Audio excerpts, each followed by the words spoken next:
Welcome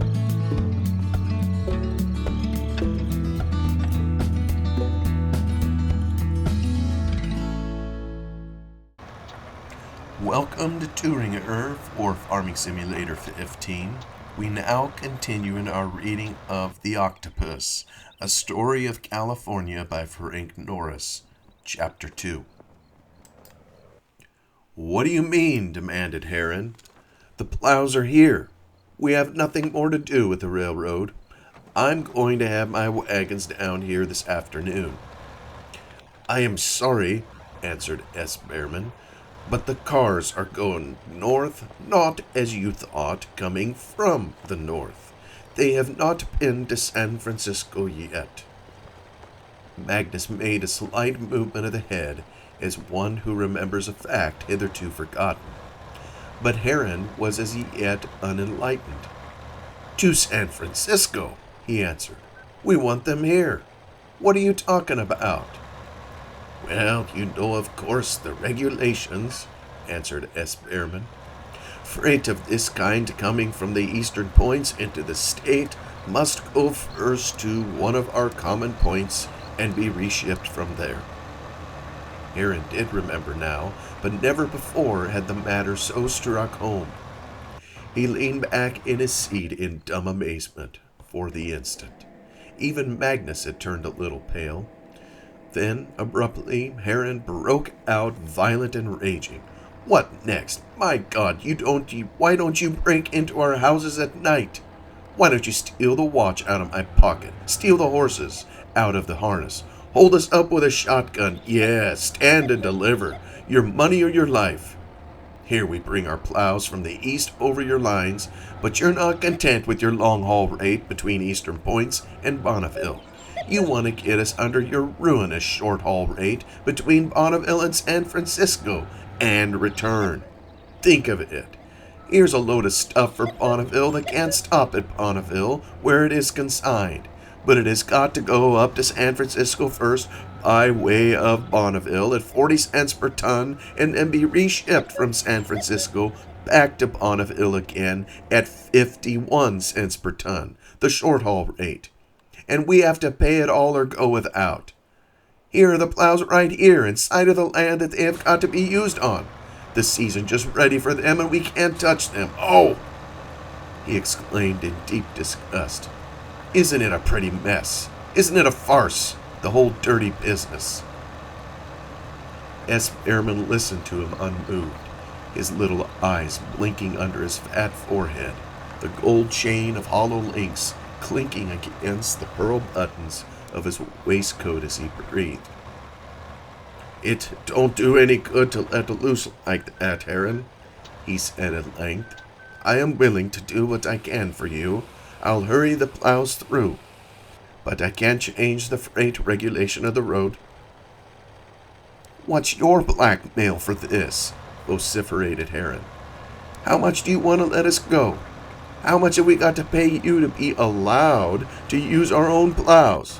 What's your figure? Come, spit it out." "I see you are trying to make me angry, Heron," returned S. Behrman, "but you won't succeed. Better give up trying, my boy. As I said, the best way is to have the railroad and the farmer get along amicably. It is the only way we can do business. Well, so long, Governor. I must trot along. So long, Heron." He took himself off. But before leaving Guadalajara, Magnus dropped into the town's small grocery store to purchase a box of cigars of a certain Mexican brand, unprocurable elsewhere. Heron remained in the buggy. While he waited, Ike appeared at the end of the street, and seeing Derek's younger son, came over to shake hands with him. He explained his affair with the P&SW and asked the young man what he thought of the expected rise in the price of hops. "Hops ought to be a good thing," Heron told him. "The crop in Germany and in New York has been a dead failure for the last 3 years. And so many people have gone out of the business that there's likely to be a shortage and a stiff advance in the price. They ought to go to $1 next year. Sure, Hops ought to be a good thing. How's the old lady in Sydney, Dyke? Why, fairly well, thank you, Heron. They're up to Sacramento just now to see my brother. I was thinking of going in with my brother into this hop business, but I had a letter from him this morning. He may not be able to meet me on this proposition. He's got other business on hand. If he pulls out, and he probably will, I'll have to go it alone, and I'll have to borrow. I had thought with his money in mind we would have enough to pull off the affair without mortgaging anything. As it is, I guess I'll have to see S. Behrman. I'll be cursed if I would, exclaimed Heron. Well, S. Behrman is a screw, admitted the engineer, and he is railroad to his boots. But business is business, and he would have to stand by a contract in black and white, and this chance in hops is too good to let slide. I guess we'll try it on, Heron. I can get a good foreman that knows all about hops just now, and if the deal pays, well, I want to send Sid up to a seminary up in San Francisco. Well, mortgage the crops, but don't mortgage the homestead, Dyke, said Heron. And by the way, have you looked up the freight rates on hops? No, I haven't yet, answered Dyke, and I had better be sure of that, hadn't I? I hear that the rate is reasonable, though. You be sure to have a clear understanding with the railroad first about the rate, Heron warned him. When Magnus came out of the grocery store and once more seated himself in the buggy, he said to Heron, "Boy, drive over here to Annixter's before we start home. I want to ask him to dine with us tonight. Osterman and Broderson are to drop in, I believe, and I should like to have Annixter as well." Magnus was lavishly hospitable. Las Muertes' doors invariably stood open to all the Derricks' neighbors, and once in so often Magnus had a few of his intimates to dinner. As Heron and his father drove along the road toward Annixter's ranch house, Magnus asked about what had happened during his absence. He inquired after his wife and the ranch, commenting upon the work on the irrigating ditch. Heron gave him the news of the past week, Dyke's discharge, his resolve to raise a crop of hops, Vanamie's return, the killing of the sheep, and Hooven's petition to remain upon the ranch as Magnus's tenant. It needed only Heron's recommendation that the German should remain to have Magnus consent upon the instant. "You know more about it than I, boy," he said, "and whatever you think is wise shall be done." Heron touched the bays with the whip, urging them to their briskest pace. They were not yet at Annixter's, and he was anxious to get back to the ranch house to supervise the blue stoning of his seed. "By the way, Governor," he demanded suddenly, "how is Lyman getting on?" Lyman, Magnus's eldest son, had never taken kindly toward ranch life. He resembled his mother more than he did Magnus, and had inherited from her a distaste for agriculture and a tendency toward a profession. At a time when Heron was learning the rudiments of farming, Lyman was entering the state university and graduating thence had spent 3 years in the study of law. But later on, traits that were particularly his father's developed. Politics interested him. He told himself he was a born politician, was diplomatic, approachable, had a talent for intrigue, a gift of making friends easily, and most indispensable of all, a veritable genius for putting influential men under obligations to himself. Already he had succeeded in gaining for himself 2 important offices in the municipal administration of San Francisco, where he had his home, sheriff's attorney, and later on assistant district attorney. But with these small achievements he was by no means satisfied. The largeness of his father's character, modified in Lyman by a counter-influence of selfishness, had produced in him an inordinate ambition. Where his father, during his political career, had considered himself only as an exponent of principles he strove to apply, Lyman saw but the office. his own personal aggrandizement. He belonged to the new school, wherein objects were attained not by orations before senates and assemblies, but by sessions of committees, caucuses, compromises, and expedients. His goal was to be in fact what Magnus was only in name, governor. Lyman with shut teeth had resolved that some day he would sit in the gubernatorial chair in Sacramento. Lyman is doing well, answered Magnus.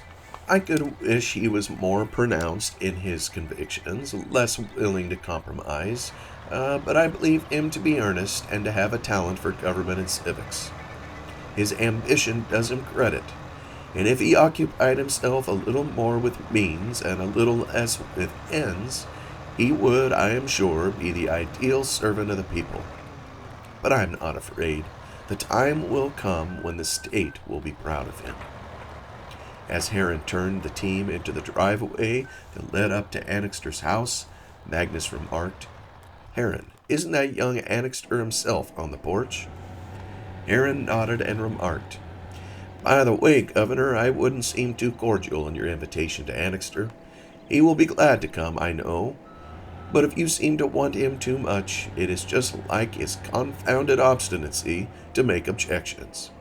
"There is something in that," observed Magnus, as Heron drew up at the porch of the house. "He is a queer, cross-grained fellow, but in many ways sterling." Annixter was lying in the hammock on the porch, precisely as Presley had found him the day before, reading David Copperfield and stuffing himself with dried prunes. When he recognized Magnus, however, he got up, though careful to give evidence of the most poignant discomfort. He explained his difficulty at great length, protesting that his stomach was no better than a sponge bag. Would Magnus and Heron get down and have a drink? There was whiskey somewhere about. Magnus, however, declined. He stated his errand, asking Annixter to come over to Los Muertos that evening for 7 o'clock dinner. Osterman and Broderson would be there. At once, Annixter, even to Heron's surprise, put his chin in the air, making excuses, fearing to compromise himself if he accepted too readily. No, he did not think he could get around, was sure of it, in fact. There were certain businesses he had on hand that evening. He had practically made an appointment with a man at Bonneville. Then, too, he was thinking of going up to San Francisco tomorrow and needed his sleep. Would go to bed early, and besides all that, he was a very sick man. His stomach was out of whack. If he moved about, it brought gripes back. No, they must get along without him. Magnus, knowing with whom he had to deal, did not urge the point, being convinced that Annixter would argue over the affair the rest of the morning. He resettled himself in the buggy, and Heron gathered up the reins. "Well," he observed, "you know your business best. Come if you can. We dine at 7. "I hear you are going to farm the whole of Los Muertos this season," remarked Annixter, with a certain note of challenge in his voice. "We are thinking of it," replied Magnus. Annixter grunted scornfully. "Did you get the message I sent you by Presley?" he began. Tactless, blunt, and direct, Annixter was quite capable of calling even Magnus a fool to his face. But before he could proceed, S. Behrman in his single buggy turned into the gate, and driving leisurely up to the porch, halted on the other side of Magnus's team.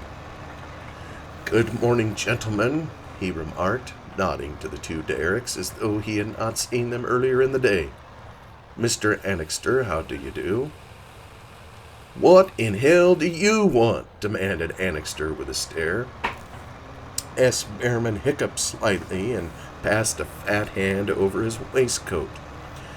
"Oh, why, not very much, Mr. Annixter," he replied, ignoring the belligerency in the young ranchman's voice.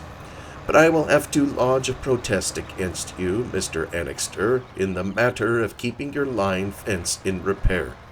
The sheep were all over the track last night, this side the long trestle, and I am afraid they have seriously disturbed our ballast along there. We, the railroad, can't fence along our right-of-way. The farmers have the prescriptive right of that, so we have to look to you to keep your fence in repair. I am sorry, but I shall have to protest." Annixter returned to the hammock and stretched himself out in it to his full length, remarking tranquilly, "Go to the devil. It is as much to your interest as to ours that the safety of the public—" "You heard what I said. Go to the devil." "That all may show obstinacy, Mr. Annixter, but—" Suddenly Annixter jumped up again and came to the edge of the porch. His face flamed scarlet to the roots of his stiff yellow hair. He thrust out his jaw aggressively, clenching his teeth. "You," he vociferated. "I'll tell you what you are. You're a pip." To his mind, it was the last insult, the most outrageous calumny. He had no worse epithet at his command. "May show obstinacy," pursued S. Behrman, bent upon finishing the phrase, "but it don't show common sense." "I'll mend my fence, and then again maybe I won't mend my fence," shouted Annixter. "I know what you mean. That wild engine last night? Well, you've no right to run at that speed in the town limits." "How the town limits? The sheep were this side the long trestle." "Well, that's in the town limits of Guadalajara." "Why, Mr. Annixter, the long trestle is a good 2 miles out of Guadalajara." Annixter squared himself, leaping to the chance of an argument. 2 miles. It's not a mile and a quarter. No, it's not a mile. I'll leave it to Magnus here." "Oh, I know nothing about it," declared Magnus, refusing to be involved. "Yes, you do. Yes, you do, too. Any fool knows how far it is from Guadalajara to the Long Trestle. It's about 5/8 of a mile." "From the depot of the town," remarked S. Behrman placidly, "to the head of the Long Trestle is about 2 miles. "That's a lie, and you know it's a lie," shouted the other, furious at S. Behrman's calmness. "And I can prove it's a lie. I've walked that distance on the upper road, and I know just how fast I walk, and if I can walk 4 miles in 1 hour. Magnus and Heron drove on, leaving Annixter trying to draw S. Behrman into a wrangle. When at length S. Behrman as well took himself away, Annixter returned to his hammock, finished the rest of his prunes, and read another chapter of Copperfield. Then he put the book open over his face and went to sleep. An hour later, toward noon, his own terrific snoring woke him up suddenly, and he sat up, rubbing his face and blinking at the sunlight.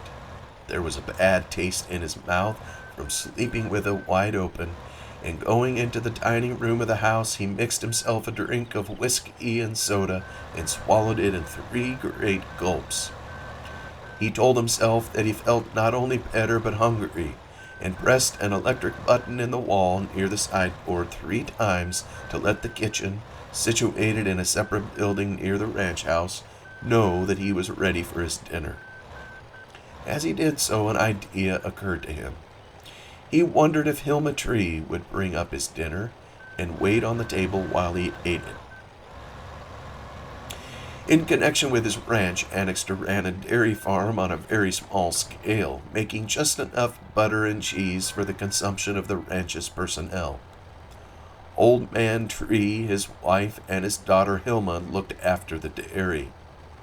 But there was not always work enough to keep the 3 of them occupied, and Hilma at times made herself useful in other ways.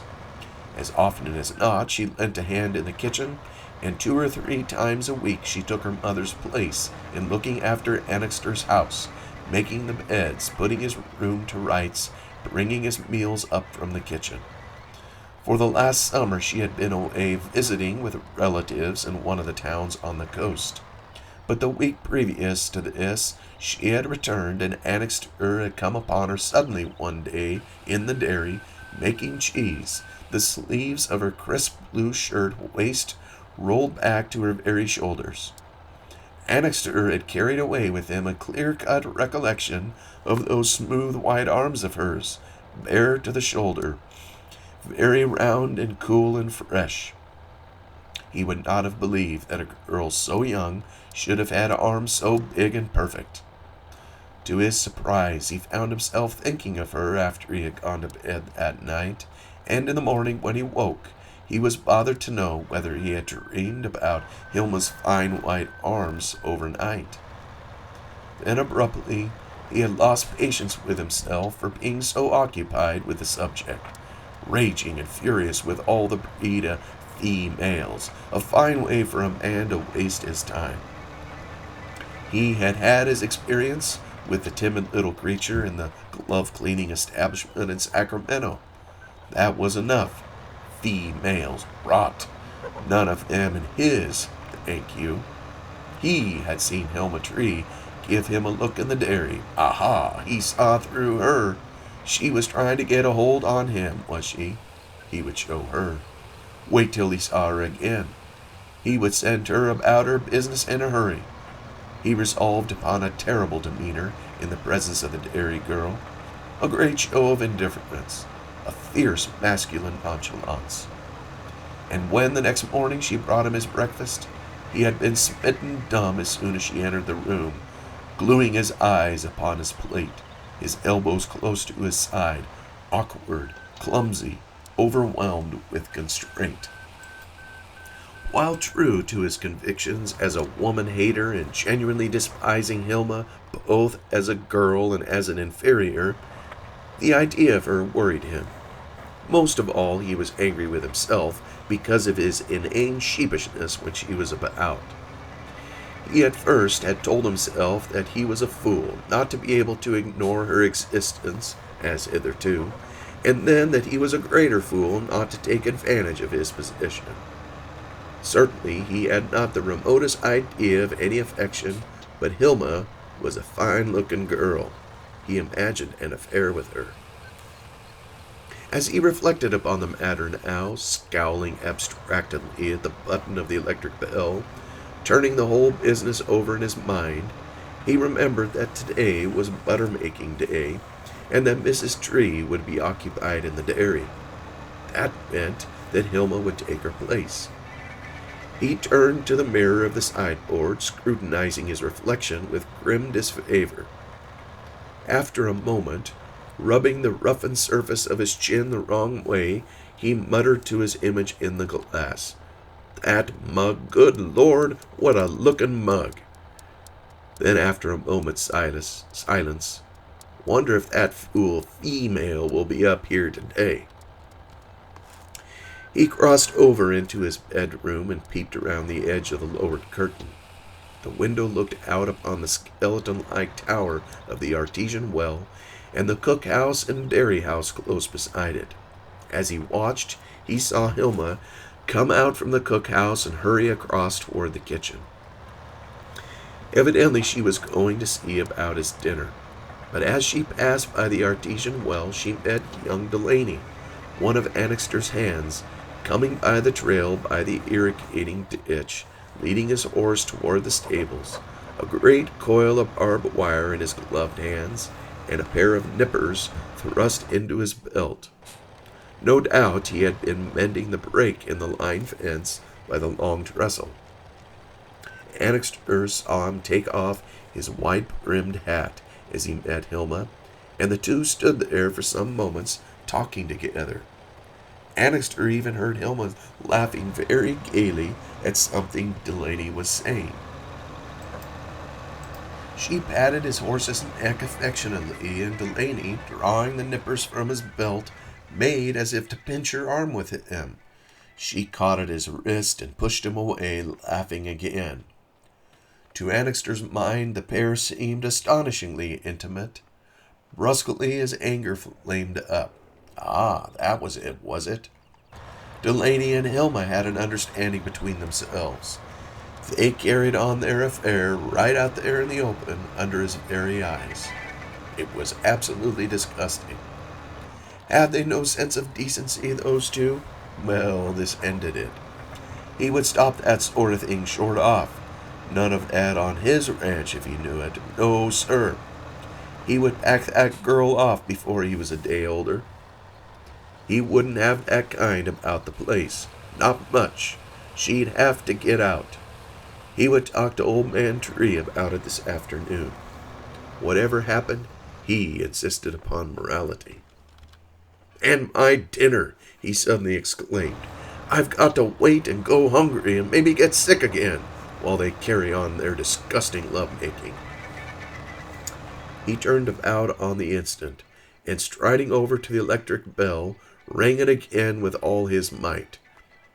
"When that female gets up here," he declared, "I'll just find out why I've got to wait like this. I'll take her down to the Queen's taste. I'm lenient enough, Lord knows, but I don't propose to be imposed upon all the time." A few moments later, while Annixter was pretending to read the county newspaper by the window in the dining room, Hilma came in to set the table. At the time, Annixter had his feet cocked on the window ledge and was smoking a cigar. But as soon as she entered the room, he, without premeditation, brought his feet down to the floor and crushed out the lighted tip of his cigar under the window ledge. Over the top of the paper, he glanced at her covertly from time to time. Though Hilma was only 19 years old, she was a large girl with all the development of a much older woman. There was a certain generous amplitude to the full round curves of her hips and shoulders that suggested the precocious maturity of a healthy, vigorous animal life passed under the hot southern sun of a half-tropical country. She was, one knew at a glance, warm-blooded, full-blooded, with an even, comfortable balance of temperament. Her neck was thick and sloped to her shoulders, with full, beautiful curves, and under her chin and under her ears the flesh was as white and smooth as floss satin, shading exquisitely to a faint, delicate brown on her nape at the roots of her hair. Her throat rounded to meet her chin and cheek with a soft swell of the skin, tinted pale amber in the shadows, but blending by barely perceptible gradations to the sweet, warm flush of her cheek. This color on her temples was just touched by a certain blueness where the flesh was thin over the fine veining underneath. Her eyes were light brown and so wide open that on the slightest provocation the full disk of the pupil was disclosed. The lids, just a fraction of a shade darker than the hue of her face, were edged with lashes that were almost black. While these lashes were not long, they were thick and rimmed her eyes with a fine, thin line. Her mouth was rather large, the lips shut tight, and nothing could have been more graceful, more charming than the outline of these full lips of hers. Her round white chin, modulating downward with a certain delicious roundness to her neck, her throat, and the sweet feminine amplitude of her breast. The slightest movement of her head and shoulders sent a gentle undulation through all this beauty of soft outlines and smooth surfaces, the delicate amber shadows deepening or fading or losing themselves imperceptibly in the pretty rose color of her cheeks, or the dark, warm-tinted shadow of her thick brown hair. Her hair seemed almost to have a life of its own, almost Medusa-like, thick, glossy, and moist, lying in heavy, sweet-smelling masses over her forehead, over her small ears with their pink lobes, and far down upon her nape. Deep in between the coils and braids it was of a bitumen brownness, but in the sunlight it vibrated with a sheen like tarnished gold. Like most large girls, her movements were not hurried, and this indefinite deliberateness of gesture, this slow grace, this certain ease of attitude was a charm that was all her own. But Hilma's greatest charm was her simplicity, a simplicity that was not only in the calm regularity of her face, with its statuesque evenness of contour, its broad surface of cheek and forehead, and the masses of her straight, smooth hair, but was apparent as well in the long line of her carriage, from her foot to her waist, and the single deep swell from her waist to her shoulder. Almost unconsciously, she dressed in harmony with this note of simplicity, and on this occasion wore a skirt of plain dark blue calico and a white shirt waist crisp from the laundry. And yet, for all the dignity of this rigorous simplicity, there were about Hilma small contradictory suggestions of feminine daintiness, charming beyond words. Even annexed to her could not help noticing that her feet were narrow and slender, and that the little steel buckles of her low shoes were polished bright, and that her fingertips and nails were of a fine rosy pink. He found himself wondering how it was that a girl in Hilma's position should be able to keep herself so pretty, so trim, so clean and feminine, but he reflected that her work was chiefly in the dairy, and even there of the lightest order.